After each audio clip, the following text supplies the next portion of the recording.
So here's the original source code. Printf, enter name, right? But we see actually right above enter name, there is this line here, which doesn't clearly correlate or correspond to anything here in the source code. And that's because this was added at compile time. This is called a stack canary or stack cookie. And what this does is this takes a randomly generated value at runtime, puts it on the stack, and then checks to see if it was ever changed. So if I look at, let me look at the stack layout here for main. Let's go to function, edit stack frame. And you see, here's target, here's name, here's planet. I'll put these side by side.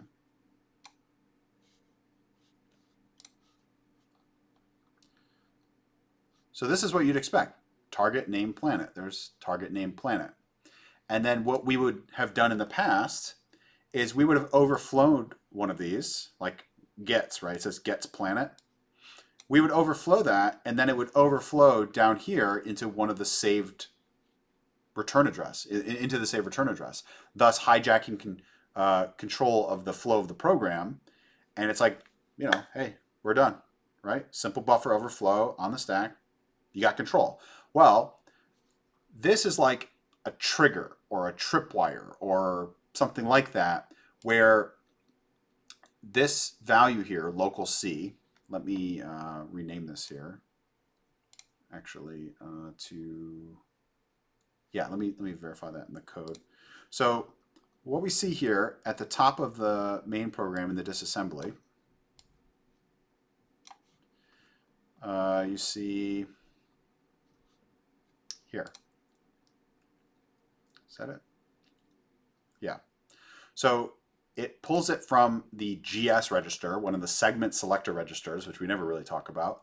They used to be used when, before virtual memory addresses came into play with like, lookup tables and stuff with virtual memory. You'd use a segment selector to point to sections of memory. Now they're repurposed for other operating system specific things.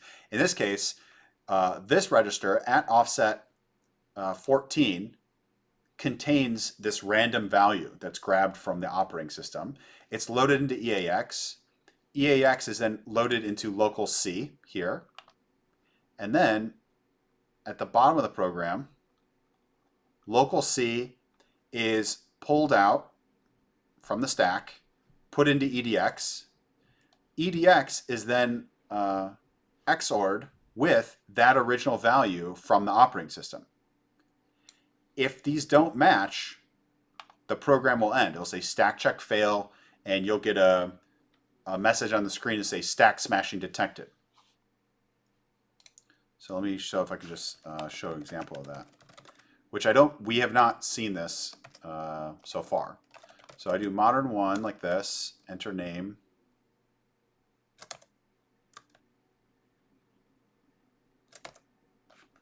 See, stack smashing detected, terminated. Well, how this happens is this mechanism. And so the idea here is very much like the former exercise we did with one of the format strings where there's a secret pin that you need to know. Well, this is the same thing, but in addition to it being secret, that you don't know it until at runtime, is that it is placed specifically between the local variables and the saved return address. So you can't just clobber the stack anymore. And this is on all modern binaries. So this stack smashing that we've been doing so far has been, it's that simplistic approach is antiquated now. But as we discussed in the very beginning with those miscellaneous exercises, is that modern exploitation is the same thing fundamentally. It's now just one more little thing you have to do. And so what we're going to do here is we're going to leverage two vulnerabilities here to get to the winner function. The first vulnerability we're going to leverage is this, the format string vulnerability that allows us to leak memory. We're going to use that to leak the canary. And then after that, we're going to use this to overflow the buffer. And what we're going to have to do is overflow the buffer, overwrite the canary with its own value, then overwrite the saved return pointer to finally be able to jump to winner. So this is kind of the idea of this exercise. And now that we understand it conceptually, I would say we would then move on to building our Python harness to really make this a convenient process. But let me pause here and let me invite any questions on this subject.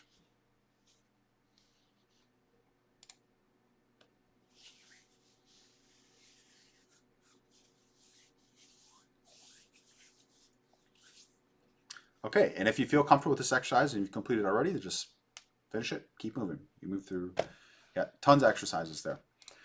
So what I would do to try to make this as convenient as possible and not do a lot of that iterative, like flipping around in different commands and different windows, is what I would do is I would set up a pwntools harness right now.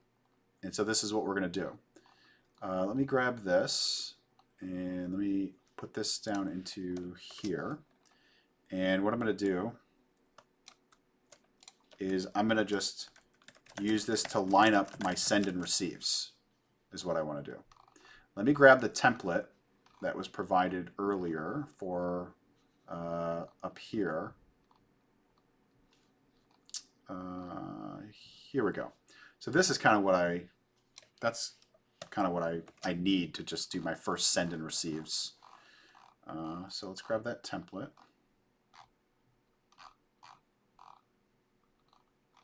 Okay, here. All right.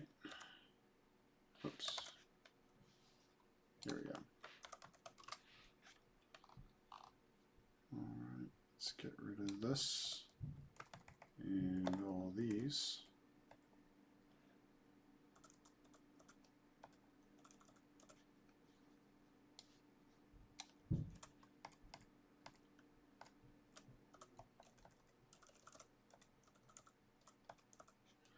Okay, let's fill in the name of the program. It's a hell of a name. I made it so that every mitigation that was put on there was just put into the name of the file so that you be less confused in terms of like what's in this binary right now. Okay, let's see. The very first thing is printf, so that's a receive. And then gets, so that's a send. Gets, that's a send. Let's see, print, that's a receive. Receive. Actually, this is a single receive because there's only one new line here, like that.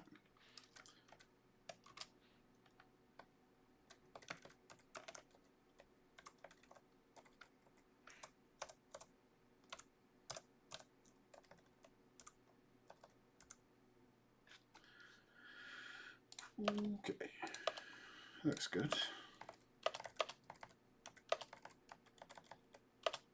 So that's how I'd started out. Let me show you let me share this harness with you. Save you some typing if you have not typed this out.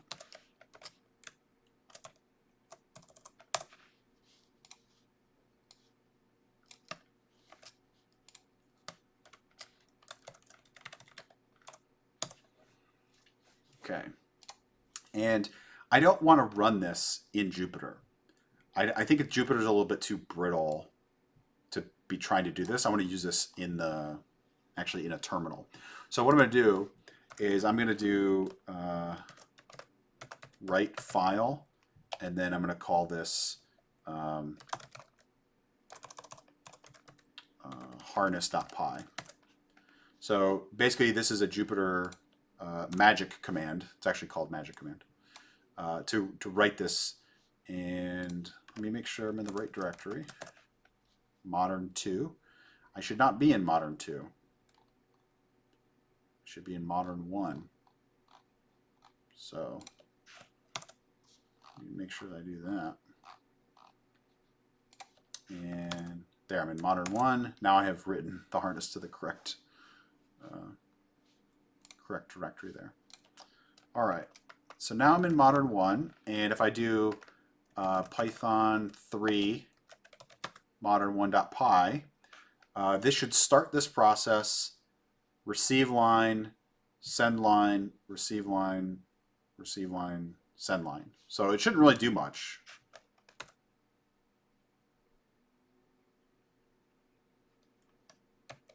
Nope. Let's see here. Python 3 harness. There we go. Sorry. Okay, so it really didn't do anything. What we can do to make this a little bit easier is we may want to see our output, and you can actually do like a log, like a kind of like a print each line here, but there's actually kind of a pain. So what I would recommend doing is we can set our debug level. So it's like debug level equals debug, maybe? I'm not sure if that's exactly right. I'm going to have to double check that. Yeah, let me Google that. This is going to make our life a lot easier. There we go.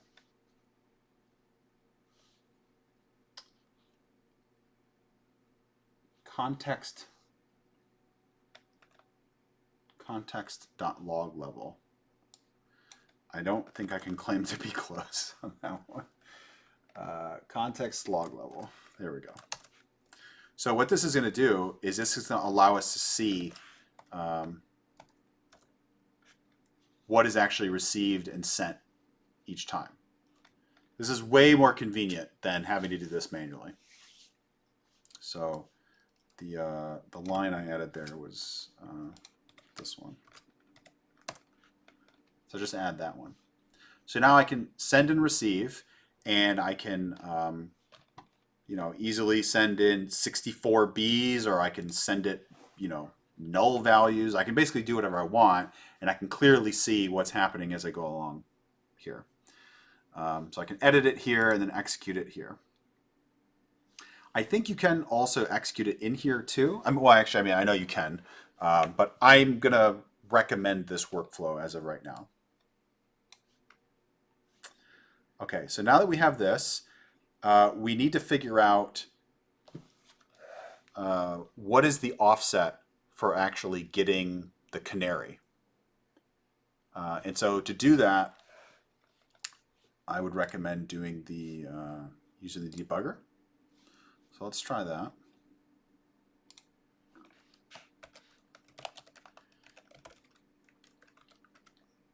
Oh, here I am. I'm about to set up QEMU and everything, which I don't need to do because this is just x86.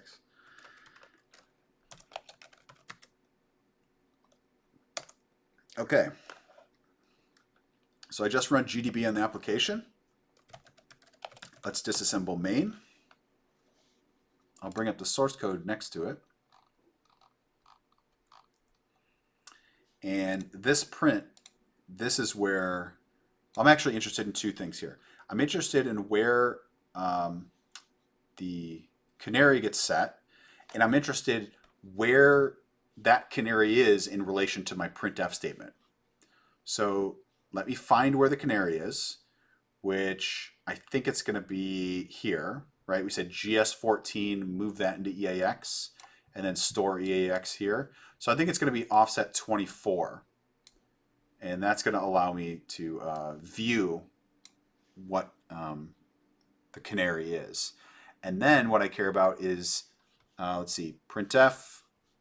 Oh wait, this is enter name, gets name. This is printf pleased to meet you, and this is printf name the vulnerable function. So 82. So it looks like main offset 24 and 82. So I'll set breakpoints, main plus 24 and b star main plus 82. Okay. And now I'm going to run the program. You just type R for run. You don't need to do the target remote or anything because it's just x86. So we'll do R. And we are at our first breakpoint. And we should determine what is an EAX because that will be this will be our canary. I'm going to screenshot this like that, and I'll just save that over there. And now I'm going to hit continue. So it's asking me for a name, okay, and I'll just say 4A's. All right, I'm now at my vulnerable printf, and I want to see how far away is this here. Well, because this is x86, we only need to worry about the stack, not pass by registers. So I'm just going to look at the stack, and let's say, let's do x slash 32A, and that'll be $SP. So we should see if we can find where this is.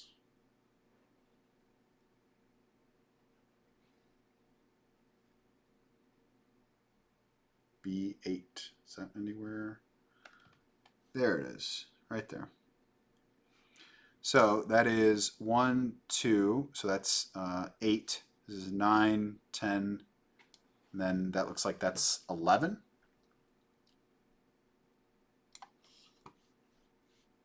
Well, I guess we don't count.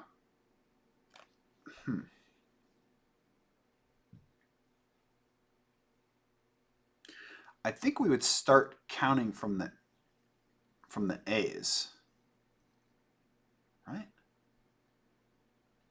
No. So here, no, because this is where we'd start counting from. So this would be the first variable here. This is the format. This would be like our format string here. So then it would be 1, 2, 3, 4, 5. X. Okay. So it would be 1, 2, 3, 4, 5, 6, 7, 8, 9, 10. Because you wouldn't count here because this is supposed to be the format string, so you start counting from there. So I think this is an offset 10.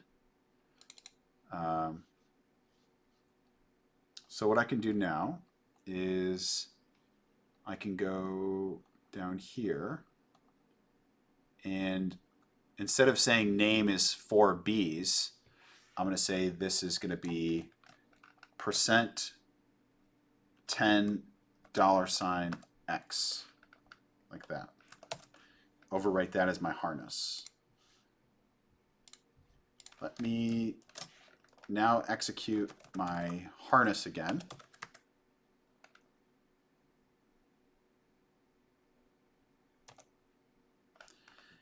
And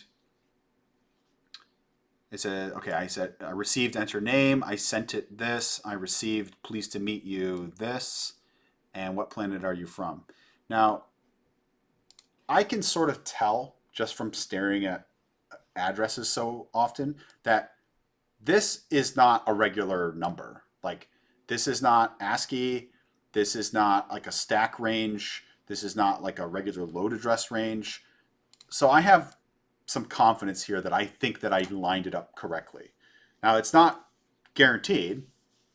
We can, continue to test that. But I think I lined that up.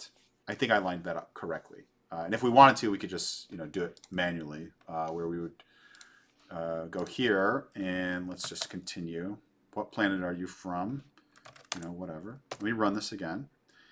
And EAX is, yeah, look how weird that number is. That Canary. It starts with 6C. Like, we just don't see that anywhere. Like, look at the other addresses. They start with 0804 or F7 or FF. Even the 74 is a little weird. But the 6C, I don't know. This just kind of stands out as like a weird number. So, okay, we got the Canary. Now it's asking for my name. So I'm going to do %10 $X. Okay, and now it's going to print my name. Okay, so I'll hit continue. And we see that it has printed out what we have thought was the Canary. So we have properly aligned it together.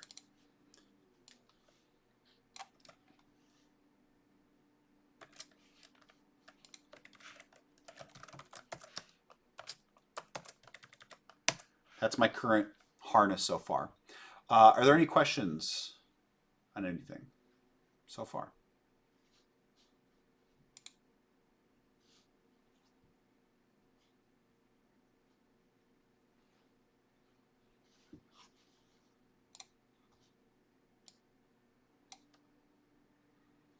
All right. I'm going to give you